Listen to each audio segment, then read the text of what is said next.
So this is me. I'm dropping off a Magic card at my local game store, Games Haven, and this is a card that I sold on the Facebook auction group, the Singapore Magic the Gathering auction group.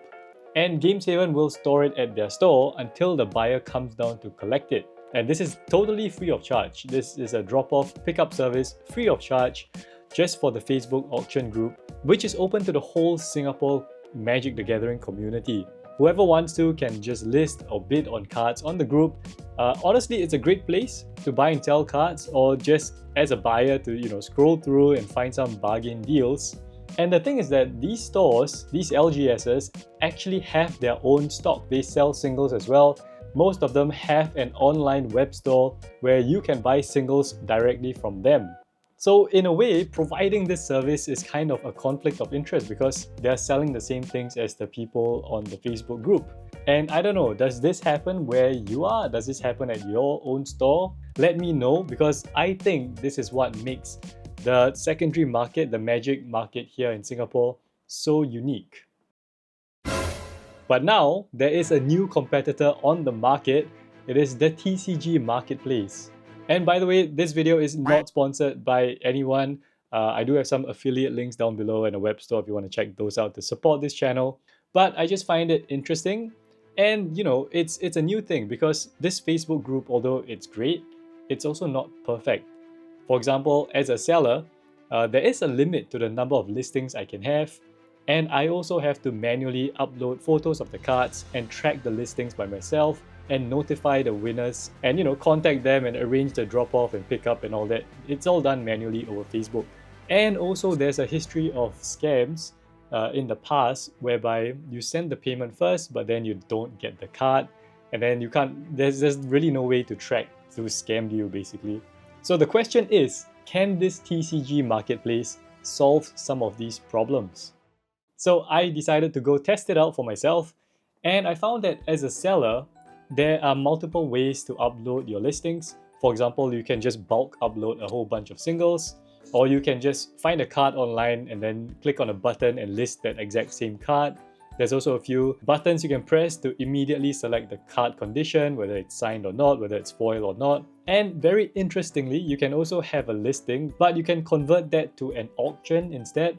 So you can lower the price to a starting bid. And if it doesn't get sold, it just goes back into your inventory. So it helps to track your inventory automatically. And speaking of tracking, of course, it does all the notifications for you. When someone has bidded on your card or someone has won your auction, it notifies you, it notifies the winner, everything's done automatically. And for buyers, it's also safer because the money is only released once you've clicked on the button that says you've received the card. So this kind of prevents the scam issue.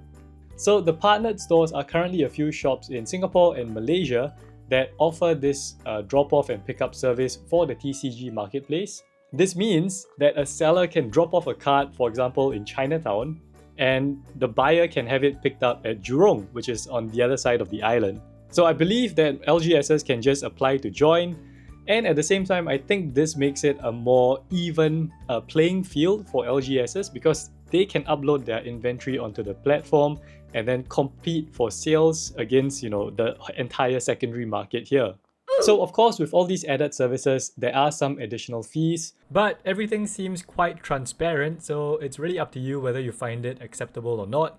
So like I said, I've tested it out for myself. It's launched online on web, or you can download an app. And I've tried both for myself, and I found it to be functional, but it's not polished just yet. Like there are a few quirks and differences between like the website and the app version, and some of the messages, there are a few typos here and there. But overall, it works. Like I said, it's functional. And one of the things is that the sign up takes a bit longer than expected.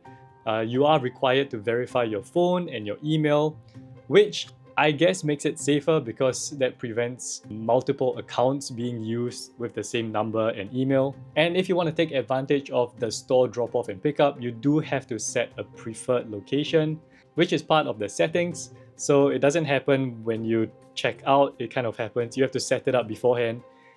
It is a bit confusing, it could be easier. But once you do set it up, the listing, like I said, it's simple. The selling process, you just list a card, you drop it off, you hand it over to the staff at the counter, they scan the QR code that's on your phone, they take the card and they notify the buyer.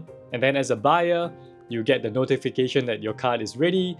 You go down to the store, they scan your QR code, and then they get the card for you and pass it to you. And I've just realized that I completely forgot to talk about how to take your money out. So in my account right now, I have 49 cents, and taking the money out is a different thing that you have to apply for. So there's this withdrawal button here, and you kind of have to put in your bank details and the withdrawal amount. And there's a disclaimer here, you can only make one withdrawal per day.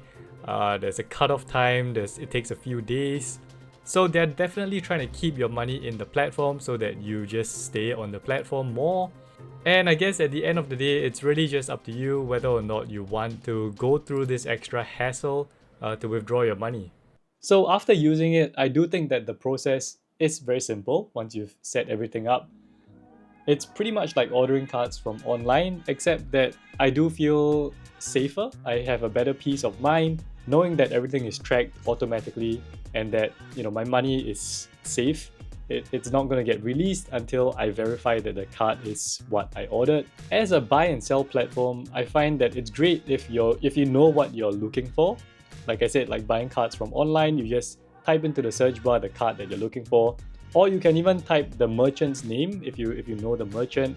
But as an experience, the great thing about the Facebook page is that you're just scrolling. You're just scrolling through the pictures, you're seeing the auctions and the listings. It's more like the Facebook encourages you to browse through and find a bargain deal. Whereas this TCG Marketplace is more for those who know what they want, and then they can search if it's available for purchase at a good price. I don't know if that makes sense.